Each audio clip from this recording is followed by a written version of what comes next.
Hi everyone, it's Tish with Naptime Creations. Welcome back to my channel, or welcome to my channel. And if you're new, don't forget to subscribe. It's free and it'll help me out a lot. So hit that subscribe button. Today we're going to be doing a clear resin top coat on an acrylic pour painting. Those are all the materials you're going to need. You can pause that and write that down. So let's jump in and get started. I am going to be mixing up my resin today in today's video because this is more of a tutorial. I'm using the S RESIN tabletop epoxy today. It works great for top coats. I'll link it down below. And to raise my canvas or my pieces up off my table, you can use 4 little cups that are the same size, or I personally have found the lids to laundry soap work really well too.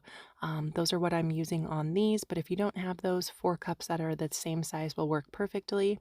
So your resin is most likely going to have 2 parts, a part A and a part B. That is if it's a 1-to-1 resin. And I do recommend using 1-to-1 resins for top coats. This Let's Resin tabletop epoxy works great for top coats. So I poured in 6 ounces part B, and now I'm going to pour in 6 ounces part A. And this is real time. I take my time when I measure out my resin. I actually squat down to eye level on my mixing cup and make sure that the parts A and B are completely equal. If they are not equal on the nose, your resin might not cure, and that is a bummer. So just take your time when you're measuring and make sure that your parts A and B are 100% equal. And I also put some parchment paper down to protect my table. The resin is going to drip off the bottom of your piece, so you want to make sure you protect your table. And this is a 4-cup plastic measuring cup. They work great to measure your resin. I'm going to mix this up for 3 minutes with a spatula. I like to use spatulas because the little wooden popsicle sticks, stir sticks, are not sealed or treated, so they do leak air when you're mixing and add air to your resin. So these silicone spatulas work great to mix up your resin. I actually got this at Walmart too. They're 2 for $1, super affordable.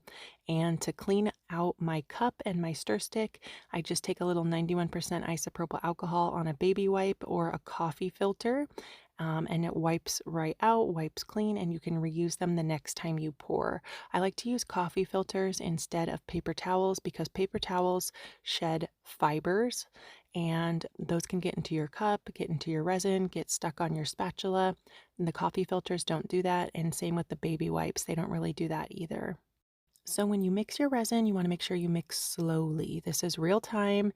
You don't want to introduce a bunch of air into your resin. Scrape the bottom of your cup, scrape the sides of your cup, and scrape off your stir stick and mix slowly for 3 minutes.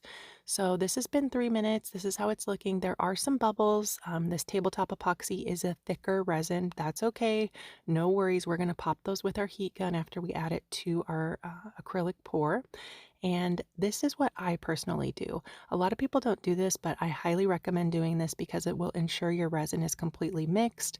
I took that mix that we mixed for 3 minutes and I am putting it into a new clean cup.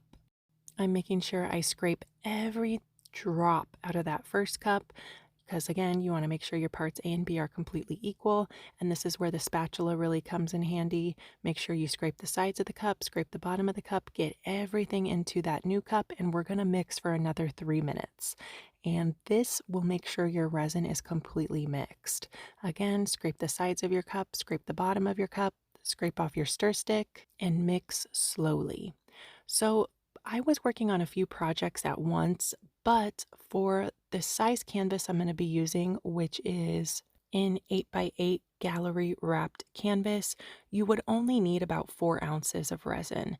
And same thing for a 12x12 regular canvas. The gallery wrapped are a little bit deeper, so they take a little bit more resin to get those sides covered. And canvases I do in 2 different days. So this is day number 1. I took 3 ounces of clear resin and poured it in this cup here, added some glitter.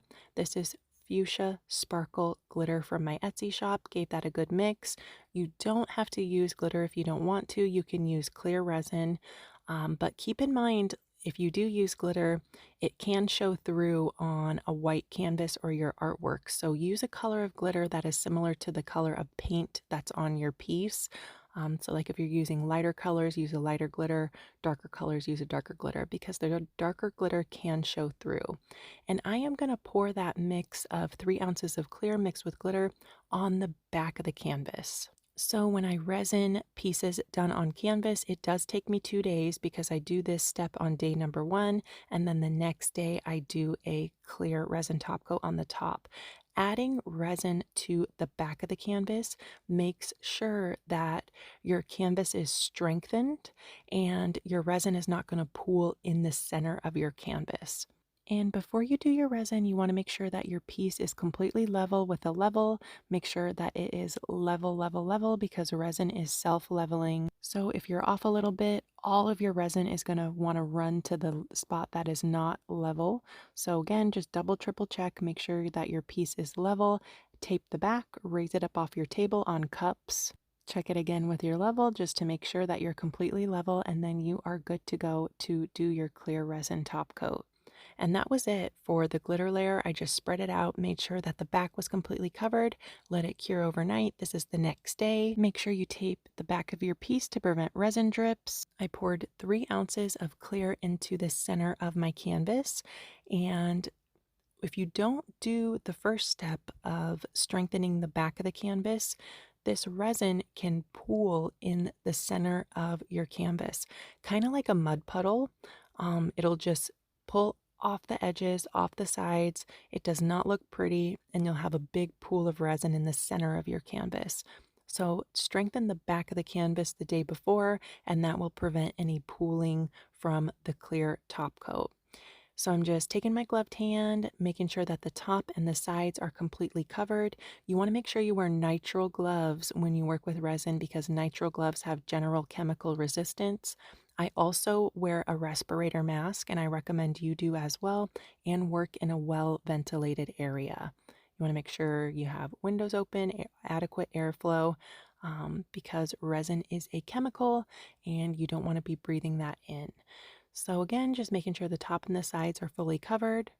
And I did not make this acrylic pour. Mandy at Hope Designs actually made it. I will link her tutorial showing how she made it down below in the description box. Please go check her out. She is amazing and does some beautiful acrylic pours on her channel. Go subscribe and tell her Tish said hi. I saw this piece that she made and I bought it from her, and told her that I could do the clear top coat and that I would do a video and tell everyone to go check her out and go subscribe. So please go check out her channel. She is amazing and super talented. And I did end up adding about 1 more ounce of clear onto this piece, hit it with my heat gun to pop bubbles, and now I just took an upside down storage container. You can kind of see at the top of the frame there, just like a Rubbermaid storage container, covered up my piece to keep it dust and debris free while it was drying. And I also kind of squatted down to eye level before I covered it up, made sure there was no dust or debris inside the clear resin. If there is, just take a toothpick and scoop that out. Let it cure overnight. Pulled the tape off the back. You do want to make sure that your canvas has tape on it. You can use frog tape. It works really good to prevent resin drips from bonding to the back of your canvas. So make sure you tape your pieces, and then when your clear top coat's dry, pull the tape off the back and you're good to go. You have a beautiful acrylic pour with a resin top coat. I love how resin looks over acrylics. It's so shiny, so beautiful, so gorgeous. Let me know what you guys think. I hope this video was helpful. Let me know if you have any questions down in the comments. And definitely check out that tabletop epoxy from Let's Resin. It works amazing for top coats, works really great. I'll link it down below along with my coupon code. Thanks for watching. Don't forget to subscribe, and I will see you guys soon for another video. Bye, guys.